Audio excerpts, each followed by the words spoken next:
దైవజనుడు ఒక ఇంటికి పోతే ఆయన వరకు అన్నం పెట్టింది, కూర్చోబెట్టి వండి. ఆమె కొడుకు ఆయన ముందు కూర్చుంటే అన్నంకెళ్ళి చూస్తుంటే వాడిని పక్కకు తీసుకొని పోయింది. ఆయన ఫీల్ అయ్యాడు. అమ్మ కూర్చొని వాడిని కూడా కూర్చొని ఆకలిగా ఉన్నట్టున్నాడు, వాడు కూడా తింటాడంటే వాడు తినకూడదు లేనా అని పక్కకు తీసుకెళ్ళి. వాడు తినకూడదు. ఎందుకు తినకూడదు? నేను సేవకుడిని, నా దగ్గర తింటే తప్పింది, ప్లేట్ ఇవ్వో వాడికి కూడా వేస్తానంటే వాడు తినకూడదన్నా. వాడు తినకూడదు. ఎందుకమ్మా ఎందుకు తినకూడదు అంటే చెప్పింది, అది దేవునిదన్నా, దేవునికని తీసిన బియ్యం అయి. వాస్తవంగా మా ఇంట్లో బియ్యం అయిపోయి 2-3 రోజులు అయింది. 2-3 రోజుల నుంచి మా ఇంట్లో అన్నం ఉండే పొజిషన్ లేదు. కానీ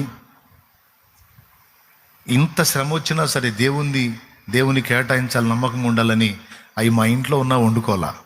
దైవజనుడు వచ్చావు, నేను ఖాళీ కడుపుతో పంపించకూడదు, అందుకే వండి పెట్టా, నువ్వు తిను, నువ్వు సేవకుడివి, నువ్వు అది తీసుకోవచ్చు, మేము దాన్ని ముట్టకూడదు, అది దేవుడిది అన్నట్టు. ఆయనకి కన్నీళ్ళు వచ్చినాయి. బాధపడి, సరే ఓకే, ఇప్పుడు సేవకుడని దేవుని దాన్ని నాకు కేటాయించావు కదా, ఇప్పుడు సేవకుడుగా నువ్వు నాకు ఇచ్చావు, నాది ఇప్పుడు నాది ఆ బిడ్డకి పెడుతున్నాను నేను. దేవుడిది నాకు ఇచ్చావుగా, ఇది నాదిగా, నా దేవుడిది నాది, నా చేతికి అప్పచెప్పావు, దీని బాధ్యత నాది, ఇప్పుడు అది నాది, నా దేవుడిది, ఇదిగో నేనే పెడుతున్నాను.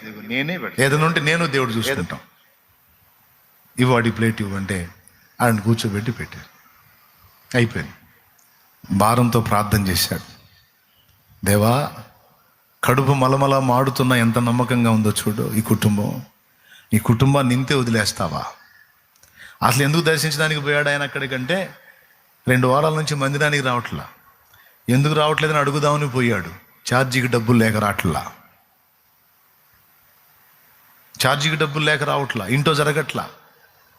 ఆ చర్య చూసిన తర్వాత ఆయన కన్నీరు విడిచి ప్రార్థన చేసి వెళ్ళాడు. నెక్స్ట్ సండే పెందలకడనే వచ్చేసారు. సంతోషంగా వచ్చి దైవజనుడిని కలుసుకున్నారు. సంతోషంగా కలుసుకున్నారంట. ఏందమ్మా ఇంత సంతోషంగా ఉన్నారు అన్నా? దేవుడు కార్యం చేశాడన్నా, దేవుడు గొప్ప కార్యం చేశాడన్నా. ఏం చేశాడు?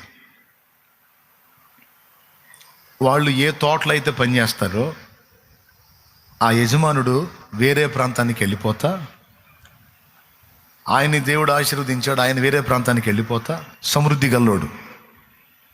ఎన్నాళ్ళు మీరు నా దగ్గర నమ్మకంగా పనిచేశారు, అది 2 ఎకరాలు, ఎన్ని ఎకరాలు తోట, 2 ఎకరాలు పైన, 2 ఎకరాలు పై చిలుగు తోట, అది ఆల్రెడీ రన్నింగ్లోకి వచ్చిన తోట.